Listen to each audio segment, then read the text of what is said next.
dan Namo Buddhaya, semua sahabat sedama. Kembali bersama Smart Education.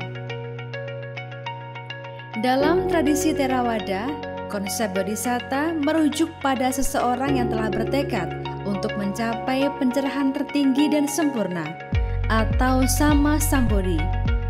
Sebagai seorang Sang Sama Sambuddha, atau disingkat menjadi Sang Buddha, di masa depan tetapi belum mencapainya. Setiap Sang Buddha di masa lalu yang mencakup Siddhartha Gautama, yang lebih dikenal sebagai Sang Buddha Gautama, dulunya adalah seorang bodhisatta sebelum mencapai kebuddhaan. Dalam perjalanan panjang menuju pencerahan sempurna, seorang bodhisatta menjalani kehidupan penuh kebajikan, mengembangkan parami atau kesempurnaan batin, serta berlatih dengan tekun untuk mewujudkan kebijaksanaan, moralitas, dan welas asih yang tanpa batas demi kesejahteraan semua makhluk. Lalu, berapa jumlah bodhisatta di dunia ini? Bagaimana proses menjadi bodhisatta?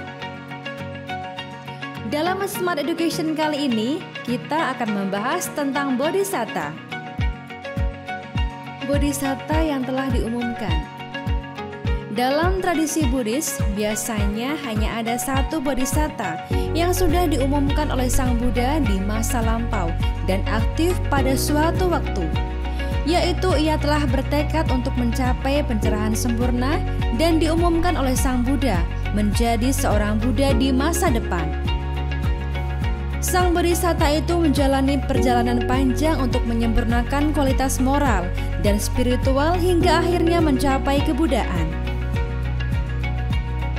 Salah satu contoh bodhisatta yang akan datang adalah Bodhisatta Metteyya, yang diyakini akan menjadi Buddha berikutnya setelah Sang Buddha Gautama.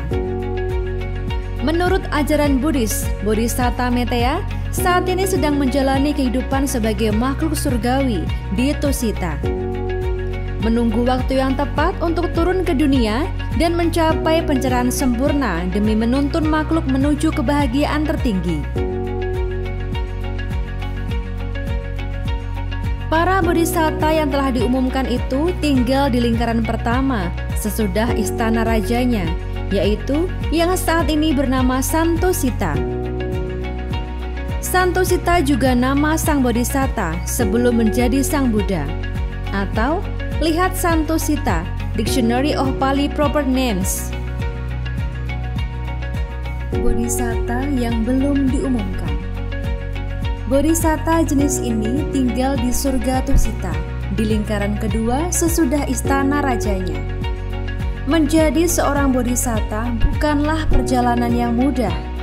Seseorang harus membuat keputusan besar untuk mengejar Buddhahood, yaitu tekad luhur yang dikenal sebagai Abhinihara, dan melakukan Abhinihara Karana.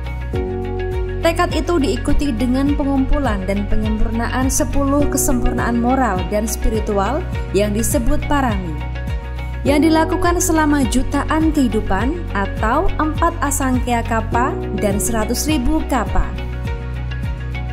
Salah satu contoh perjalanan seorang bodhisatta adalah Sang Buddha Gautama, yang di kehidupan lampau dikenal sebagai Sumedha, seorang pertapa yang memiliki kebijaksanaan mendalam. Saat itu ia bertemu dengan Sang Buddha di Pangkara, salah satu Buddha terdahulu, dan melakukan Abhinihara untuk menjadi seorang Buddha di masa depan. Sejak saat itu, ia terus menyempurnakan parami selama banyak kehidupan hingga akhirnya terlahir sebagai Pangeran Siddhartha dan mencapai pencerahan sempurna sebagai Sang Buddha Gautama. Perjalanan menjadi seorang Buddha adalah proses yang penuh ketekunan, pengorbanan, dan kebajikan yang luar biasa, yang dijalani demi kebahagiaan semua makhluk. Meskipun sulit untuk tidak semua orang menjadi seorang Buddha, kita tetap bisa meneladani semangat seorang bodhisatta dalam kehidupan sehari-hari. Dengan mengembangkan kualitas moral dan spiritual yang diajarkan oleh Sang Bodhisatta, kita dapat menjalankan kemurahan hati atau dana dengan membantu sesama yang membutuhkan, menjaga moralitas atau sila dengan berperilaku baik dan bertanggung jawab, mengembangkan ketekunan atau wirya dalam menghadapi tantangan hidup, meningkatkan kesabaran atau khanti saat menghadapi situasi sulit, memperluas kebijaksanaan atau panya dengan terus belajar dan mendalami dhamma. Dengan mengikuti jalan kebajikan ini, kita dapat membawa perubahan positif dalam diri sendiri dan lingkungan sekitar, serta mendukung kehidupan yang lebih bermakna dan harmonis. Perjalanan seorang bodhisatta adalah kisah tentang pengorbanan, kebijaksanaan, dan cinta kasih tanpa batas. Semoga kita semua dapat mengambil inspirasi dari perjalanan mereka dan menerapkannya dalam kehidupan sehari-hari demi kebahagiaan bersama. Demikianlah Sabda Dhamma perjalanan seorang bodhisatta.